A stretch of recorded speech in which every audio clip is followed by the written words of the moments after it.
Hello friends, आप सभी का एक बार फिर से स्वागत है गुरुकुल एजुकेशन क्लासेस पर। हम कर रहे थे दोस्तों एचटेट के प्रीवियस ईयर्स क्वेश्चन पेपर का सॉल्यूशन और 2019 के क्वेश्चन पेपर में हम कर रहे थे मैथमेटिक्स को हल। तो आज हम उसके बाकी बचे हुए यानी कि मैथ से रिलेटेड प्रश्न बचे हुए करने वाले हैं। तो शुरू करते हैं। हमारा जो फर्स्ट क्वेश्चन रहेगा आज का वो है कि दो संख्याएं 3:4 के अनुपात में हैं। जो पहला प्रश्न है 111 नंबर है। ये दो संख्याएं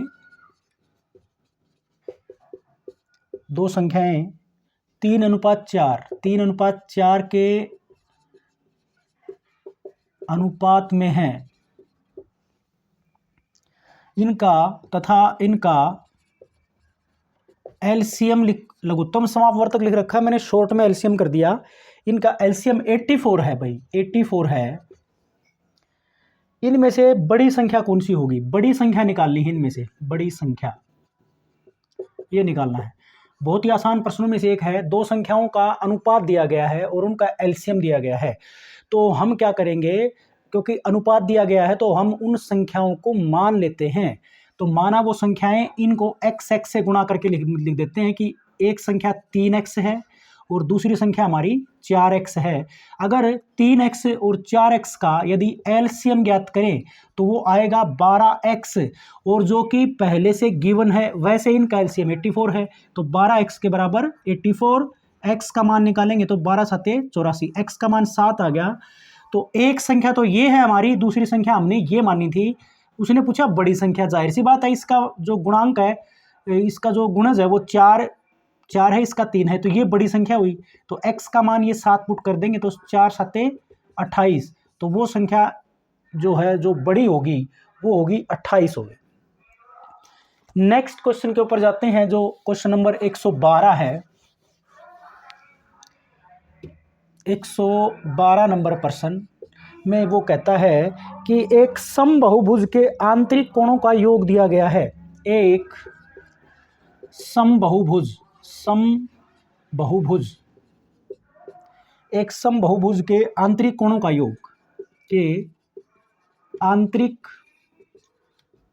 योग दिया गया है। कोणों का योग, एक समबाहुभुज के आंतरिक कोणों का योग दिया गया है 1440 डिग्री है। भुजाओं की संख्या क्या होगी? भुजाओं की संख्या,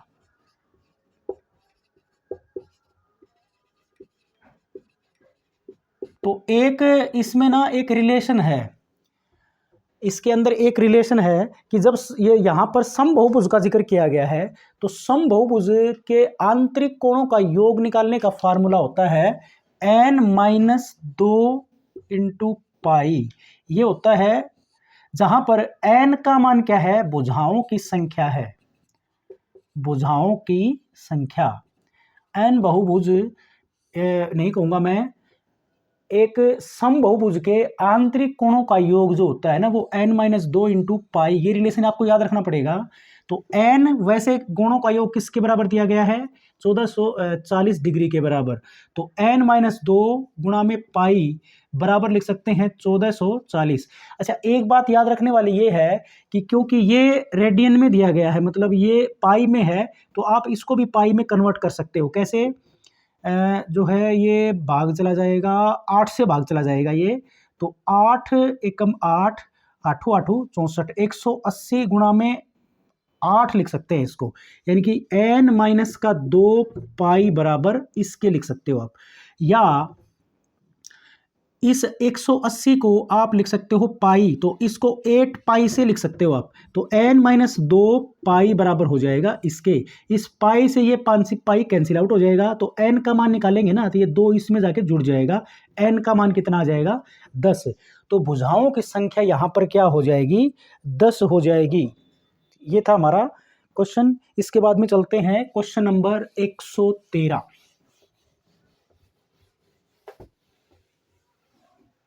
113 नंबर प्रश्न पे जाते हैं। 113 नंबर, और 113 में कहता है कि 225 की पावर दी गई है 0.2 और गुणा में फिर 225 की पावर दी गई है 3 दी गई है और इसके होल डिवाइड किया गया है इसको 225 की पावर 0.8 और फिर गुणा का निशान 225 की पावर फिर दे रखी है 225 की पावर है 0.2। इसका मान ज्ञात करना है, ये प्रश्न है। तो आप देख ही रहे होगे ऊपर और नीचे ये 225 225 225 225, ऊपर भी आधार बराबर है, नीचे भी आधार बराबर है। तो आपको क्या करना पड़ेगा कि क्योंकि आधार जब बराबर होगा तो पावर्स जो होती हैं वो जुड़ जाती हैं अगर वो गुणा में दिए गए हैं तो, और अगर भाग में दिए गए हैं इनकी गुणा में तो पावर क्या हो जाएगी, जुड़ जाएगी। और भाग में दिए गए हों, आधार बराबर हो तो नीचे वाली पावर ऊपर जाकर के घट जाएगी, मतलब उनका डिफरेंस निकालना पड़ेगा। तो पहले हम इसके ऊपर रूल अप्लाई कर देते हैं, गुणा वाले पर आधार जो है यहाँ पर बराबर है और इसकी पावर 0.2 और इसकी पावर 0.3, दोनों पावर जुड़ जाएंगी 0.2 प्लस 0.3 और नीचे क्या हो जाएगा 225 की पावर 0.8 और 0.2 जुड़ जाएंगी। देखो ये तो समझाने के लिए था कि हम इसको जोड़ दें, अब ये 0.5 हो जाएगा और इसको जोड़ देंगे तो ये पूरा नेट 1 हो जाएगा। तो ये अब ऊपर जाएगा क्योंकि ये भी आधार बराबर हैं। अब ये भाग में हो गए तो क्या है, ये नीचे वाला ऊपर जाके इसमें से घट जाएगा, यानी कि ऊपर जाएगा तो माइनस का 1 हो जाएगा। तो 225 की पावर हो जाएगी माइनस का 0.5, क्योंकि 1 घटा है, 1 में से 0.5 यानी कि एक कंप्लीट 1 है और एक आधा है, तो 1 में से आधा घटाएंगे तो आधा बचेगा और साइन किसका आएगा, जो बड़ा है। तो 1 बड़ा था ना 0.5 से, तो माइनस का 0.5 आया। अब ये 0.5 है ना, इसको आप क्या लिख सकते हो, 5/10 कर सकते हो या फिर 5 एकम 5 5 दूनी 10, यानी कि इसको लिख सकते हैं भाई हम 225 की पावर माइनस का 1/2। तो इसको प्लस में बदलेंगे ना तो ये नीचे आ जाएगा 1/225 की पावर 1/2। अच्छा 1/2 क्या होता है वास्तव में, 1/2 को हम वर्गमूल में कन्वर्ट कर सकते हैं। तो 225 का वर्गमूल क्या होता है 15, तो 1/15 इसका आंसर आ जाएगा। एक तरीका ये था, आप डायरेक्ट भी ऐसे कर सकते हो इसको कि जो है डायरेक्ट ही, ये देखो 225 225 225 225, तो 225 की पावर है ऊपर वाली तो जोड़ दी 0.2 प्लस 0.3 माइनस में 0.8 माइनस में 0.2, ऐसे कर लो कि आपको स्टेप ज़्यादा नहीं बनाने पड़ेंगे। तो 225 की पावर कितनी आएगी, देखो अब ये यहाँ पर ये इससे कट जाता है, ठीक है। तो ये 0.2 था ना, इसका 0.2 ये इससे कट जाएगा क्योंकि ये प्लस का और ये माइनस का हो गया, और ये 0.3 और ये जाएंगे जुड़, तो इनको जोड़ करके हम जो है इसका उत्तर निकाल सकते हैं। ये तरीका भी हम कर सकते हैं इस तरीके से, या फिर आप ऐसे भी कर सकते थे, ये वाला स्टेप इससे पहले ही कट गया तो हमारे पास क्या बचा, ये वाला और ये वाला स्टेप बचा, ऊपर जा करके इसमें से घट जाएगा 0.8, तो यही वाला यहाँ पे बचा हुआ है। तो आप इस तरीके से भी इसको कर सकते हो, यानी कि इसको घटाएंगे ना, देखो ये इसमें से घटेगा क्योंकि ये माइनस का ये प्लस का, तो ये माइनस का 0.5 आएगा जो कि उसी में हमारे आया था। तो ये भी तरीका आप अप्लाई करके देख सकते हो, ये भी ठीक है, उससे भी शायद ये ठीक टाइम कंज्यूम कम करेगा। तो 225 की माइनस का 0.5 को आप क्या लिख सकते हो 1/2, क्योंकि 5/10 लिख सकते हैं माइनस का, तो ये नीचे जा करके वही का वही स्टेप हो जाता है। तो उसका 225 का वर्गमूल निकलेगा, 1/2 पावर का मतलब क्या है, उसका वर्गमूल लग जाएगा। इसके बाद में हम चलते हैं नेक्स्ट क्वेश्चन नंबर 114 नंबर पे।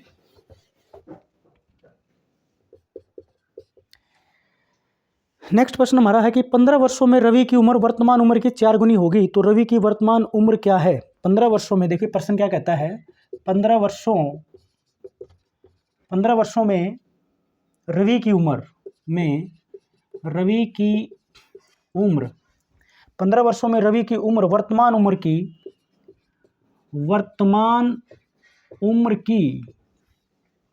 4 गुनी होगी, वर्तमान उम्र की 4 गुनी होगी। तो रवि की वर्तमान उम्र क्या है, तो रवि की वर्तमान उम्र निकालनी है, ये निकालनी है हमें रवि की वर्तमान उम्र। देखो प्रश्न को समझ लो पहले, 15 वर्षों में रवि की उम्र वर्तमान उम्र की 4 गुनी होगी 15 वर्षों में, तो उसकी अगर हम वर्तमान उम्र मान लें, माना कि उसकी वर्तमान उम्र जो है वो x वर्ष है, तो 15 वर्ष में उसकी उम्र हो जाएगी, तो इसमें 15 जुड़ जाएगा। तो क्या कहता है प्रश्न में कि 15 वर्ष में रवि की उम्र वर्तमान उम्र की 4 गुनी होगी। वर्तमान उम्र हमने इसकी क्या मानी थी, x मानी थी, ये मानी थी ना x। तो ये उम्र 15 वर्ष के बाद की उम्र होगी, ये 4x के बराबर हो जाएगी, या 3x बराबर 15, x बराबर 15/3, भाग में गुणा में था, भाग में चला जाएगा, तो x का मान आएगा 5, जो कि हमने उसकी वर्तमान उम्र x मानी थी। तो x का मान 5, यानी कि रवि की वर्तमान उम्र क्या है, 5 वर्ष। नेक्स्ट क्वेश्चन 115 नंबर प्रश्न में, वो प्रश्न में कहता है कि 11 के गुणज ज्ञात कीजिए। 11 के गुणज कीजिए। गुणज का मतलब होता है जो 11 के मल्टीप्लायर, 11 फिर उसके बाद 22 आएगा, फिर 33 आएगा, यानी कि 11 का पहाड़ा। तो 11 के गुणज ज्ञात करने हैं। यदि 3 क्रमागत संख्याएं, यदि 3 क्रमागत संख्याएं, और इसके ब्रैकेट में लिखता है 11 के गुणज, यानी कि 11 के क्रमागत संख्याएं बनेंगे ना, 11 के गुणजों की, उनका योगफल दिया गया है, और उनका योगफल किसके बराबर है, उनका योगफल है 363 के बराबर। तो देखो, हम जब 11 के गुणज ज्ञात करते हैं ना, तो पहले 11 को 1 से गुणा 11 आया, फिर 11 को 2 से गुणा किया 22 आया, फिर 11 को 3 से गुणा किया 33 आया। तो देखो ये स्टेप क्या है, बढ़ रहा है, 1 2 3, फिर 4 आएगा, फिर 5 आएगा। तो क्यों ना अगर हम 11 के गुणज ज्ञात करें, तो पहला गुणज तो x, हमारा 1 की जगह पे हमने x मान लिया। हमें ये नहीं पता कि उसका गुणज ये 11 से स्टार्ट होता है कि 22 से या 33 से, इसलिए हमें इसको कैलकुलेट करना पड़ता है। तो पहला गुणज हम x, 11 का गुणज 11x मान लेते हैं। दूसरा गुणज यदि हम 11 का एक स्टेप इसका बढ़ेगा, क्योंकि देखो 1 से 2 हुआ, तो जो जमा का 1 हुआ, और तीसरा स्टेप क्या आएगा, 11 इंटू एक्स जमा 2। पहला गुणज ये माना, दूसरा गुणज ये हो गया आपका, तीसरा गुणज ये हो गया, और ये किसके बराबर होगा, इनका जोड़ बता रखा है 363 के बराबर। 363 आपको ये कैलकुलेट करके x निकालना है, यानी कि 11x जमा 11x जमा 11 जमा 11x जमा का 22 बराबर 363। 11 की ब्रैकेट के अंदर गुणा कर दी, x x को जोड़ लीजिए, ये 33x हो जाएगा, ये 11 और 22 हो जाएगा, ये भी 33 हो जाएगा, बराबर 363, या 33x बराबर, ये 33 इसमें से घट जाएगा, 363 में से 33 घटेगा, तो ये 330 बचेगा। तो x का मान आ जाएगा 10, क्योंकि ये 33 इसके भाग में जाएगा, तो 33 काटेंगे तो 10 पे कटेगा, तो x का मान हमें क्या मिला, 10। तो हमने पहला गुणज क्या माना था, 11x, तो 11 गुणा में 10 करेंगे तो 110 आएगा। दूसरा गुणज हमने माना था 11 इंटू एक्स जमा 1, x का मान 10 आया, तो 11 हो गया, 11 की 11 से गुणा करेंगे तो 121। तो इस हिसाब से आपको ये दिख ही रहा होगा, इसमें 11 ऐड हुआ, तो इसके बाद तीसरा क्या आएगा, इसमें 11 और जुड़ जाएगा, यानी कि 132। तो हमारे 3 गुणज वो क्या क्या होंगे, 110, 121 और 132। इससे और भी आगे का जाना चाहो तो इसमें फिर 11 जुड़ जाएगा, यानी कि 143 हो जाएगा। 115 का प्रश्न ये था। इसके बाद में हम चलते हैं 116 नंबर प्रश्न पे। 116 ये भी जो है, देखिए प्रश्न में क्या कहता है, 0.41 गुणा में 0.41 गुणा में 0.41, और इसके बाद में लगा रखा है प्लस का निशान, 0.69 गुणा में 0.69 गुणा में 0.69, ये 3 बार गुणा है, इनके बीच में प्लस का निशान, और नीचे दिया गया है 0.41 गुणा में 0.41, और माइनस का निशान है इसके बाद में 0.41 गुणा में 0.69, और फिर जमा में 0.69 गुणा में 0.69। तो इस तरह के जो प्रश्न होते हैं ना, ये एक जो हमारे जो कुछ फॉर्मूले होते हैं ना, a की 3 प्लस b की 3, या a की 2 माइनस b की 2, इस तरह के इसमें फॉर्मूलेज बनते हैं, a plus B square, a minus B square, इस तरह के जो फार्मूले होते हैं ना, उस तरह के टाइप्स के फॉर्मूले बनते हैं। तो यदि आप 0.41 को a मान लेते हो और 0.69 को यदि आप b मान लेते हो, तो आप इस वाला, ये वाला स्टेप है ना, तो इसको, ये ऊपर तो a की 3 प्लस का b की 3 है, और नीचे वाला स्टेप जो है ना, देखो ये a स्क्वायर हुआ, ये माइनस का ab हुआ, और प्लस का b स्क्वायर, देखो ये स्टेप बनता है, ये वाला फार्मूला बनता है। अब आपको ये तो पता ही होगा कि a की 3 प्लस बी की 3 किसके बराबर होता है? और ये होता है ये होता है a plus b into a square minus a b plus B square के बराबर होता है। ये फार्मूला देखो याद करने पड़ेंगे आपको। ए की 3 प्लस बी की 3, ये फार्मूला क्यों लगाया? क्योंकि ऊपर वाला स्टेप में ये बन रहा है, क्योंकि ये सेम डिजिट्स जो है 3 बार मल्टीप्लाई, और ये सेम डिजिट भी कितनी बार मल्टीप्लाई है? 3 बार मल्टीप्लाई है। तो आप इसका फार्मूला अप्लाई कर देंगे ए की 3 प्लस बी की 3 का, जो कि इसके बराबर होता है। और नीचे आपके क्या दिया गया है? देखो इसके अकॉर्डिंग, देखो ये नीचे वाला स्टेप ये यूं का यूं दिया गया है। तो हम ये कह सकते हैं कि ये वाला जो स्टेप है हमारा, ये वाला स्टेप ऊपर वाला, इसको हम क्या लिख सकते हैं? ए प्लस बी यानी कि 0.41 जमा 0.69 इंटू 0.41 गुणा 0.41, ये स्क्वायर हो गया, ए स्क्वायर। ये तो ए प्लस बी हो गया हमारा, ए प्लस बी फार्मूले में कन्वर्ट कर रहे हैं। ये ए की 3 है और प्लस बी की 3 है, तो ये इसके बराबर आया था हमारा। तो ए प्लस बी तो आपका ये हो गया, दोनों का जोड़। फिर ए स्क्वायर करेंगे तो 2 की गुणा, माइनस में इन 2 की गुणा, माइनस का ये भी करेंगे तो 0.41 गुणा में 0.69, और प्लस बी स्क्वायर करेंगे तो 0.69 गुणा में 0.69। देखो ऊपर वाला स्टेप ये बनता है यहाँ तक का, और इसके नीचे क्या था? ये वाला स्टेप था, यूं का यूं नीचे आएगा, ये स्टेप इससे कटेगा, ये स्टेप नीचे आएगा ना, यूं को लिखा नहीं है बस मैंने, तो यहां से काट दिया। तो हमारे पास क्या बचा? केवल 0.41 जमा 0.69, यानी कि जोड़ ज्ञात कर लो बस इसका, और इसको जोड़ेंगे तो यह आएगा 1.10 आएगा ये। तो इसका यही आंसर है 1.10 लिख दो, लेकिन ऑप्शन में 1.1 दे रखा है, तो दोनों ही ठीक है भाई। ये आ जाए ऑप्शन तो भी ठीक है, ये ऑप्शन आ जाए तो भी ठीक है, क्योंकि लास्ट में शून्य लगाओ चाहे ना लगाओ कोई फर्क नहीं पड़ने वाला। तो ये था हमारा 116 नंबर, और इसके बाद में चलते हैं हम 117 नंबर में। देखिए इसको ध्यान से देखने वाला प्रश्न है ये। 117 में क्या कहता है? एक द्विघात समीकरण के मूल दिए गए हैं, रूट्स दिए गए हैं, मूल दिए गए हैं, और मूल है 2/3 और दूसरा मूल उसका है माइनस का 1/2। तो द्विघात समीकरण निकालना है, तो वो द्विघात समीकरण ज्ञात करना है। मतलब ये किसी द्विघात समीकरण के मूल हैं, यानी कि रूट्स हैं, या ये कह लो एक्स के मान हैं ये एक प्रकार से। तो वो कहता है कि वो द्विघात समीकरण क्या है जिसके रूट्स ये हैं। तो द्विघात समीकरण बनाने का एक तरीका है, एक वीडियो इस पर भी बनेगा। तो ये तरीका क्या है? वो तरीका ये है, एक्स स्क्वायर माइनस का अल्फा प्लस बीटा और प्लस अल्फा बीटा, या आप ये कह सकते हो, यानी कि ये क्या एक्स आएगा गुणा में इसके अल्फा बीटा और बराबर 0। यानी कि ये जो अल्फा प्लस बीटा है ये क्या है? मूलों का, यदि आप इसको अल्फा मानो इसको बीटा मानो, ये क्या है? मूलों का योगफल। जैसा कि अगर ये अल्फा है ये बीटा है, तो इनका जोड़ क्या आएगा? अल्फा प्लस बीटा, और ये क्या है? मूलों का गुणनफल। तो इस तरह के प्रश्न में जिसमें द्विघात समीकरण पूछ रखा हो बनाने के लिए, तो सबसे पहला काम हमारा होगा उन दिए गए मूलों का योगफल ज्ञात करिए और उन दोनों ही मूलों का गुणनफल ज्ञात करिए।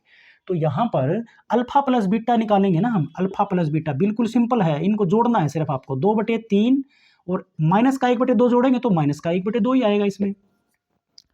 एलसीएम इनका देखो 6 आएगा, 3 दूनी 6, 4 माइनस का 3 आएगा, यानी कि 1/6, यानी कि अल्फा प्लस बीटा का मान आपको क्या मिलेगा? 1/6 मिला।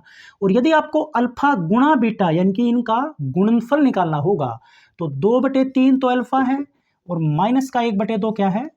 बीटा। तो गुणा करेंगे तो ये 2 से 2 कट जाएगा, और क्योंकि ये माइनस में है तो आंसर भी माइनस में आएगा। तो अल्फा गुणा बीटा का मान किसके बराबर हो जाता है? माइनस का 1/3 के बराबर। आपको सिर्फ ये मान इस द्विघात समीकरण फॉर्मेशन का फार्मूला है कि द्विघात समीकरण कैसे बनाते हैं। तो एक्स स्क्वायर का यूं अल्फा प्लस बीटा का मान किसके बराबर आया है? ये 1/6 के बराबर, बाहर माइनस का निशान है, ये फार्मूले में ही माइनस है। तो 1/6x, क्योंकि x बाहर भी है, अल्फा प्लस बीटा का मान पुट किया बस हमने, और यहाँ पर क्या पुट होगा? इन दोनों का गुणनफल अल्फा गुणा बीटा, जो कि मान है 1/3 और बराबर 0। आपका आंसर ये भी हो सकता है, आंसर ये ठीक है यहाँ पर, लेकिन इसने ना ये सही बटे ये जो है ये के नीचे की मतलब ये फ्रैक्शन में नहीं छोड़े उसने, भिन्नों में नहीं छोड़े उसने, तो क्या करना पड़ेगा, एलसीएम लेना होगा। एलसीएम 6 आएगा तो ये आ जाएगा 6x² माइनस का x और 3 दूनी 6, 2 एकम 2 बराबर 0। अब ये क्रॉस मल्टीप्लाई करेंगे ना तो 6 इस तरफ जाएगा तो ये 0 बन जाएगा, लिखने की जरूरत नहीं है। तो हमारा द्विघात समीकरण होगा ये, यही हमारा ऑप्शन है। देखो ऑप्शन भी ऐसे बना रखे हैं उसने कि जो आपको कंफ्यूज करेंगे। देखो हमारा वास्तविक ऑप्शन तो ये होगा, तो देखिए ऑप्शन क्या क्या है, एक तो यही सेम टू सेम है 6x² माइनस का x माइनस 2। सेकेंड ऑप्शन इसने दिया 6x² प्लस x प्लस 2, एक ये ऑप्शन दिया और सबके बराबर 0 भी है।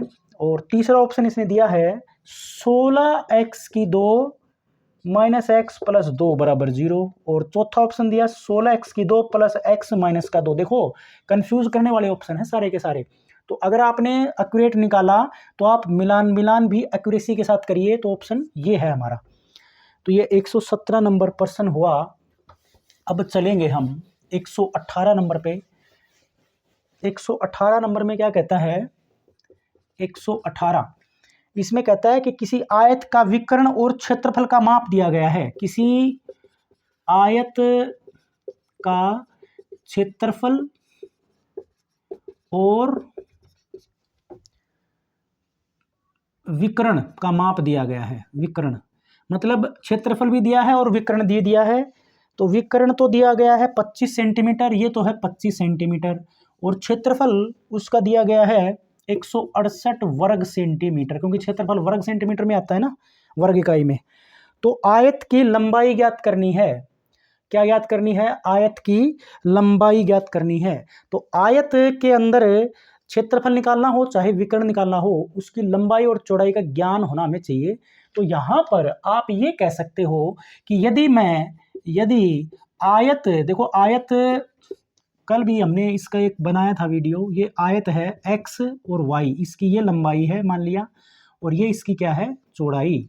तो यदि आपको आयत का क्षेत्रफल ज्ञात करना होगा तो आप क्या करोगे, लंबाई को चौड़ाई से गुणा करेंगे, यानी कि x गुणा में y। तो x y का मान आप 168 लिख सकते हो, ये गिवन है पहले से ही, लंबाई गुणा चौड़ाई बराबर 168।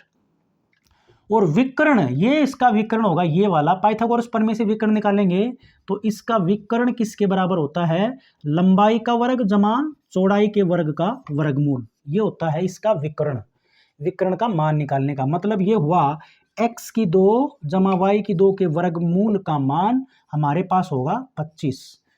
तो यहां से आप क्या कर सकते हो, x² जमा y² का मान निकाल सकते हो। x² जमा y² का मान हो जाएगा 625 हो जाएगा, इसके बराबर हो जाएगा। और आपको तो पता ही होगा कि x जमा y का स्क्वायर किसके बराबर होता है, ये होता है x² plus 2xy plus y², ये इसके बराबर होता है। और x माइनस y² का फार्मूला किसके बराबर होता है, x² माइनस का 2xy प्लस y²। ये दो फार्मूला आपको याद रखने चाहिए, सिंपल फार्मूले।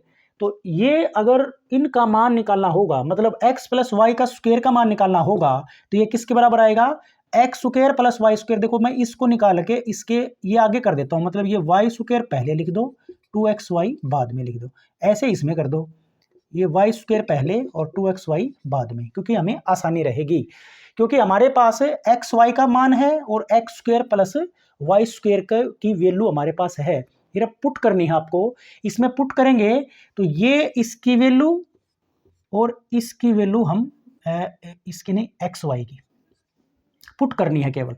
तो x² प्लस y² की वैल्यू किसके बराबर है, 625 के बराबर।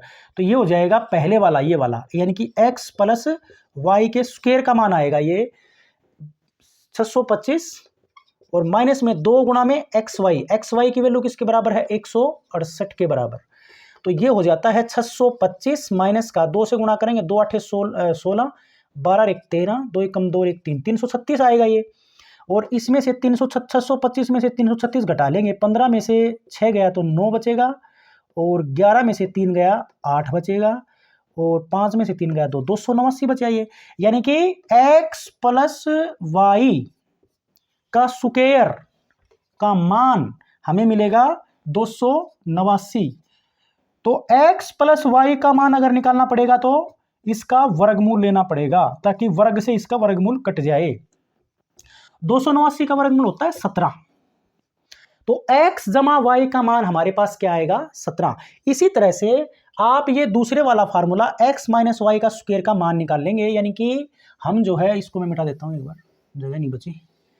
तो ये हो जाता है x माइनस वाई का स्क्वायर, मतलब x माइनस वाई के स्क्वायर का मान किसके बराबर है? x plus Y square, X square plus Y square, जिसका मान किसके बराबर? 625 के बराबर। और ये माइनस का 2 गुणा में करेंगे तो ये 336 आना है। वैसे एक्स वाई का मान जो है 168 पुट करके 2 से गुणा बनेगा, तो ये बन जाएगा, ये मैंने गलत कर दिया क्या? ये माइनस वाला ले लिया भाई, ये एक्स माइनस वाई का स्क्वायर वाला कर दिया। तो ये जो वैल्यू आई थी ना अभी, ये एक्स प्लस वाई की नहीं, ये एक्स माइनस वाई की आई थी। मैंने माइनस वाला स्टेप ले लिया यहाँ पर, ये देखो। तो x प्लस वाई का निकलेगा अब के बारी 625, और इसके अंदर प्लस के अंदर ऐड होगा 168, नहीं सॉरी 336, 2 से गुणा भी बनेगी ना, 336। तो जोड़ करेंगे 5 और 6 11, और 2 और 3 5 और 1 6, और 6 और 3 2 3 5 6 2 6 3 9, 961। और 961 जो का, अब देखो ये जो x प्लस वाई के स्क्वायर का मान 961 है, तो इसका वर्गमूल ज्ञात करेंगे तो x प्लस वाई की वैल्यू आ जाएगी। तो x प्लस वाई की वैल्यू हो जाएगी, 2 से स्क्वायर का रूट कैंसिल हो जाएगा, और ये होता है शायद 31। 31 का वर्ग करके देख लो अगर कन्फ्यूजन है तो। 31 है 31, 31 93, 1 6, हाँ 961। तो जो है 961 का वर्गमूल होगा वो 31 के बराबर होगा। तो हमारे पास 2 वैल्यूज हैं, एक तो x माइनस का y बराबर 17, और x प्लस का y बराबर ये अभी जस्ट आया 31। जोड़ दो इसको, तो ये x y से y कैंसिल, 2x का मान आ गया। 2x का मान 31 और 17 कितने होते हैं भाई? 48 होते हैं। तो x का मान कितना हो जाएगा? 24। x का मान ये 24 निकल गया, और y का मान आप चाहे इस समीकरण से निकाल लो चाहे इससे निकाल लो। x का मान यहां पर पुट करके, जैसे हमने यहां पुट कर दिया, तो x का मान 24 प्लस y बराबर 31, या y का मान कितना हो जाएगा? 31 में से 24 घटा देंगे तो कितना बचेगा? 7। तो ये y का मान कितना बच गया? 7। इसने केवल लंबाई पूछा था, चौड़ाई भी पूछ सकता था, लंबाई निकालना था इसमें। इस प्रश्न में क्या निकालना था? आयत का क्षेत्रफल का माप दिया गया था और उसके विकर्ण की लंबाई दी गई थी, तो हमें आयत की लंबाई निकालनी थी। तो आयत की लंबाई यहाँ पर कितनी आई थी? जो हमने x मानी थी, आयत की लंबाई 24 सेंटीमीटर, क्योंकि इसने विकर्ण की लंबाई और क्षेत्रफल सेंटीमीटर और वर्ग सेंटीमीटर में दिया था। तो x का मान आया 24। कैसे निकालोगे आप? ये वाले फार्मूले इस्तेमाल करके, यही एकमात्र तरीका बचता है इसका। ये था 118 नंबर प्रश्न। इसके बाद में 119 नंबर पे जाएंगे हम।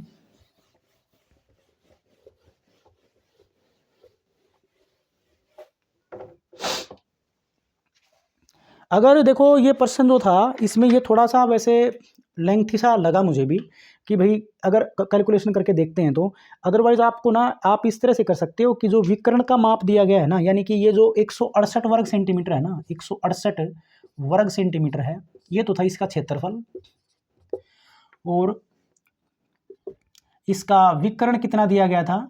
विकर्ण कितना है इसका? विकर्ण दे रखे हैं 25 सेंटीमीटर, ये था।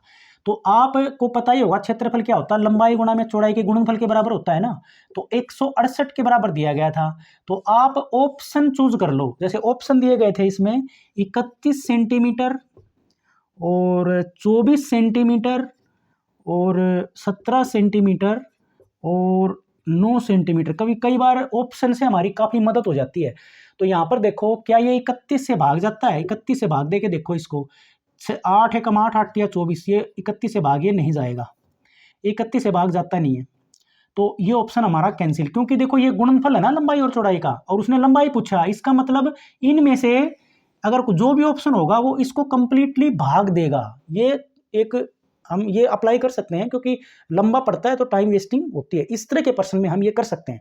तो 24 से भाग करके देखो, 24 चौके 24 24 चौके 96, 24 सत्ते, देखो 24 से अगर भाग करते हैं तो इसको ये 7 पे कटेगा पूरा पूरा, 24 से भाग देंगे तो 7 पे कट जाएगा। तो एक तो लंबाई अगर हम 24 ले और दूसरी लंबाई हमारी यानी कि चौड़ाई हमारी 7 आती है, तो क्या इनका जो विकर्ण निकाल के देखेंगे ना इससे, लंबाई और चौड़ाई से, तो वो 25 के बराबर आना चाहिए। बस आप यहाँ से वेरीफाई कर सकते हो। बाकी 17 से ये कटता है कि नहीं, 17 से ये नहीं कटेगा।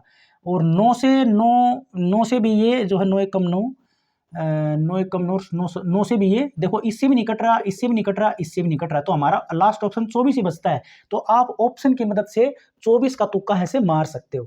अदरवाइज ये तो तुक्का नहीं है। आप यहाँ से अब इसका विकर्ण ज्ञात कर लीजिए। विकर्ण का फार्मूला क्या होता है, वर्गमूल लंबाई का वर्ग और जमा में चौड़ाई के वर्ग का, टोटल का वर्गमूल करना पड़ेगा। तो 24 का वर्ग क्या आएगा और चौड़ाई 7 होगी, उसका वर्ग करके जोड़ के वर्गमूल निकालोगे तो वो 625 आना चाहिए। ये 625 आएगा, ये श्योर है।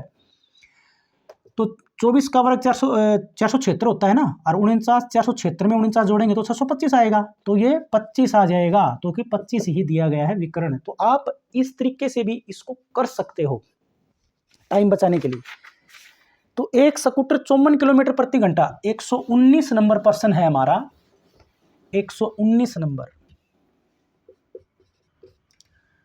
एक स्कूटर 54 किलोमीटर, स्कूटर की गति दे रखी है भाई। एक स्कूटर जो है वो 54 किलोमीटर प्रति घंटा, 54 किलोमीटर प्रति घंटा की चाल से 1 मिनट में कितनी दूरी तय करेगा, दूरी निकालनी है। मतलब एक स्कूटर की जो चाल है वो 54 किलोमीटर प्रति घंटा है, तो वो कहता है कि 1 मिनट में वो कितनी दूरी तय करेगा। तो मैं सबसे पहले जाऊंगा इसके ऑप्शनों पर। तो जो पहला ऑप्शन दिया गया है ना वो है भैया 900 मीटर, दूसरा ऑप्शन दिया गया है 1000 मीटर, तीसरा ऑप्शन दिया गया है 115 मीटर, और चौथा और लास्ट ऑप्शन दिया गया है 90 मीटर। ये 90 मीटर। तो आप यहां से, मैंने ऑप्शन इसलिए पहले लिखे हैं इसके, तो आप देखिए आंसर जो है ना वो मीटर्स में है, यानी कि छोटी इकाई में उत्तर है, लेकिन आपकी चाल जो है ना वो किलोमीटर प्रति घंटा में है और समय मिनट में है। तो आपको क्या करना चाहिए, चाल को मीटर प्रति सेकंड में और समय को भी सेकंड में कन्वर्ट करना पड़ेगा। तो सबसे पहला काम है दूरी निकालने वाला। दूरी का फार्मूला होता है चाल गुणा में समय। तो चाल कितनी है हमारी, 54 किलोमीटर प्रति घंटा, समय कितना है 1 मिनट। तो इन दोनों को ही किसमें बदलना पड़ेगा। देखो वैसे भी हम इनको एक डायरेक्ट कैलकुलेट नहीं कर सकते भाई, 54 की 1 से गुणा कर दें, ऐसे भी नहीं कर सकते। क्यों नहीं कर सकते, क्योंकि यहां पर ये किलोमीटर प्रति घंटा में है और ये मिनट में है। तो घंटा और मिनट को हम गुणा भाग जोड़ घटा नहीं कर सकते, हमें इकाई एक जैसी करनी पड़ेगी वैसे भी। तो या तो इसको आप किलोमीटर प्रति मिनट में कन्वर्ट करिए या फिर इसको आप घंटे में कन्वर्ट करिए। लेकिन यहाँ पर तो समस्या उत्तर वाली है, ये मीटर्स में है यानी कि छोटी इकाई में है। तो आपको क्या करना पड़ेगा, 54 को जो है मीटर प्रति सेकंड में कन्वर्ट करना पड़ेगा। बड़ी इकाई को छोटी इकाई में कन्वर्ट करेंगे तो हम छोटी इकाई से गुणा करते थे, 5/18 से गुणा कर देंगे तो ये मीटर प्रति सेकंड होगी भैया, ये मीटर प्रति सेकंड, देखो ऐसे लिख सकते हैं इसको, और गुणा में ये मिनट है, इसको सेकंड में बदलना पड़ेगा। 1 मिनट में 60 सेकंड होते हैं, सेकंड से सेकंड कट गया, तो ये अब सिर्फ और सिर्फ आपको 6 × 18, 6 × 60 और 3 से ये कट जाएगा, 3 × 1 = 3, 3 × 8 = 24, 18 × 3 = 54 होते हैं, 18 × 5 = 90 और 10 से गुणा करेंगे तो 900, और ये मीटर बचा हुआ हमारे पास। तो 900 जो है मीटर दूरी तय करेगा वो 1 मिनट में, जिस स्कूटर की चाल कितनी थी, 54 किलोमीटर प्रति घंटा थी। आई थिंक डाउट नहीं होगा। अब की बार चलते हैं क्वेश्चन नंबर 120 नंबर जो प्रश्न है उसमें कहता है भाई शंकु की ऊंचाई और तिर्यक ऊंचाई दे रखी है। शंकु की ऊंचाई दी गई है, एक शंकु है उसकी ऊंचाई और उसकी तिर्यक ऊंचाई ये दी गई है। ऊंचाई को तो लिखते हैं h से और तिर्यक ऊंचाई को लिखते हैं l से। तिर्यक ऊंचाई मतलब स्लेंट हाइट, l से लिखते हैं इसको, और वो क्रमशः दी गई है भाई। ऊंचाई तो है 21 सेंटीमीटर और इसकी जो तिर्यक ऊंचाई है वो है 28 सेंटीमीटर। लंबाइयां है ना ये दोनों ही 28 सेंटीमीटर है। तो आयतन ज्ञात करना है शंकु का, आयतन। तो आयतन शंकु का होता है ना वो बेलन के आयतन का 1/3 होता है, यानी कि जो शंकु होता है, शंकु का आयतन का फार्मूला क्या होता है, वो होता है पाई आर स्क्वायर एच बटे 3 के बराबर होता है, पाई आर स्क्वायर एच बटे 3। तो हमारे पास त्रिज्या हो शंकु की, शंकु कैसे होता है, ऐसे होता है ना, ये ऐसे होता है शंकु, ये इस तरह से, ये इसकी त्रिज्या आर, ये एल होती है, ये इसकी एच होती है, इस तरह से होता है शंकु। तो हमें अगर उसका आयतन ज्ञात करना है तो हमारे पास त्रिज्या यानी कि ये होनी चाहिए, इसकी ऊंचाई ये होनी चाहिए, एच तो इसका पहले से ही गिवन है, हमें क्या निकालना पड़ेगा, इसका आर निकालना पड़ेगा। और आप इसको, ये होता है 90 डिग्री का कोण, तो पाइथागोरस प्रमेय के अनुसार जो है आर का मान निकालेंगे, आर स्क्वायर बराबर किसके होगा, L square minus H square के बराबर होगा। आर का मान निकालेंगे तो इसका वर्गमूल ज्ञात करना पड़ेगा, तो आर का मान क्या आ जाएगा, ये आ जाएगा आर का मान। आर का मान किसके बराबर होगा, इसकी तिरछी ऊंचाई माइनस की इसकी हाइट का स्क्वायर का वर्गमूल। एल स्क्वायर करेंगे तो 28 का वर्ग करना पड़ेगा, एच स्क्वायर करेंगे तो 21 का वर्ग करना पड़ेगा। तो 28 का वर्ग क्या होता है वो निकाल लो, 21 का वर्ग 441 होता है, और इसका साइड 484 होता है, इसका वर्गमूल। तो 8 देख वेरीफाई कर लो भाई, 8 64 6 8 दूनी 16 और 22 28 दूनी 56, तो 4 6 8 784 होता है भाई, देख गलत कर रहा था, 784। तो इसमें से इसका डिफरेंस निकालेंगे, 4 में से 1 गया बचेगा 3, 8 में से 4 गया 4, 7 में से 4 गया 3, 343 का वर्गमूल बचेगा। तो आर का मान आपको जो है निकालना पड़ेगा इस तरीके से, नहीं तो एक तरीका और भी है भाई, हमें गुणा नहीं करनी पड़ेगी, छोटा कर देते हैं इसको। देखो एक तरीका और है हमारे पास, आर का मान किसके बराबर आया, इसके बराबर, यानी कि एल स्क्वायर करेंगे तो एल का मान है 28 का स्क्वायर, एच का स्क्वायर करेंगे तो 21 का स्क्वायर, इसका वर्गमूल है ना। तो ये फार्मूला लगा देते हैं इस पे, ए स्क्वायर माइनस बी स्क्वायर का फार्मूला लगा देते हैं। ये किसके बराबर होता है, a plus b into A minus B, इसमें है ना हमें वो गुणा नहीं करनी पड़ेगी, जैसे मेरी गलती से मैंने गलत कर रहा था यहाँ पर। तो ए प्लस बी करेंगे तो 28 प्लस का 21 आएगा, और ए माइनस बी करेंगे तो 28 माइनस का 21 आएगा। 28 और 21 कितने होते हैं, 21 दूनी 42 और 6 होते हैं 48, और गुणा में 21 में से 28 में से 21 घटाएंगे तो 7 बचेगा, और इसका वर्गमूल। अब ये जो 48 है ना, इसको आप छोटा कर लो, 48 को यदि आप छोटा करते हो, ये गलत तो नहीं कर दिया ना, 49 आएगा क्या, हाँ 49 आएगा ये, सॉरी ये जोड़ में गलती करी, 49 आएगा ये, 49 गुणा में 7, तो 49 का वर्गमूल तो 7 होगा, और 7 का वर्गमूल निकलता नहीं, तो 7 वर्गमूल 7 आएगा हमारा, ये आर का मान आ गया। आर का मान क्या आएगा, 7 वर्गमूल 7। ये तरीका बढ़िया था, इसमें आपके कैलकुलेशन में दिक्कत नहीं आएगी। तो अब हम आयतन निकाल सकते हैं। आयतन का फॉर्मूला पाई का मान 22/7, आर स्क्वायर करेंगे तो इसका वर्ग करना पड़ेगा, तो 7 का वर्ग तो 49 हो गया, और इसका वर्ग करेंगे तो वर्गमूल हट जाएगा, तो 7 बचेगा। ये आर स्क्वायर का पुट करेंगे तो इसका स्क्वायर करना पड़ेगा ना आर स्क्वायर के मान के लिए। एच का मान कितना है 21 और बटे 3, ये सिर्फ आपको कैलकुलेट करना है। 3 जैसे 3 7 21 हो गया, एक साथ से ये 7 कट गया, 22 7 154 की गुणा 49 से करनी है बस, 9 चौके 36, लास्ट में 6 वाले डिजिट्स। तो इसका आंसर आएगा, देखो आंसर भी इनकी गुणा करेंगे ना, इनकी गुणा करेंगे, मैं आंसर एक बार मैं वैसे लिख रहा हूँ देख के, 7546 आंसर आएगा इसका गुणा करेंगे तो। ऑप्शन देखो इनके अब क्या दिए गए हैं, 7456, देखो एक ऑप्शन तो ये है 7654, दूसरा ऑप्शन, तीसरा ऑप्शन है 7546, और लास्ट ऑप्शन है 7746। देखो भाई ये सभी डिजिट्स को ना उसने घुमा फिरा के लिख रखे हैं, काफ़ी कंफ्यूज करने वाले ऑप्शन है इसके, और इसका ऑप्शन है ये वाला, देखो ये, इसलिए ध्यान से मैच कराना चाहिए। तो ये हमारे 30% है ना मैथमेटिक्स के कंप्लीट हो गए। रीजनिंग का टॉपिक अब हम देंगे, इससे नेक्स्ट जो होगा 2019 का रीजनिंग का क्वेश्चन पेपर सोल्व करने वाले हैं। तो अगर वीडियो पसंद आया तो जरूर लाइक शेयर और चैनल को सब्सक्राइब कर लीजिए। Thanks for watching.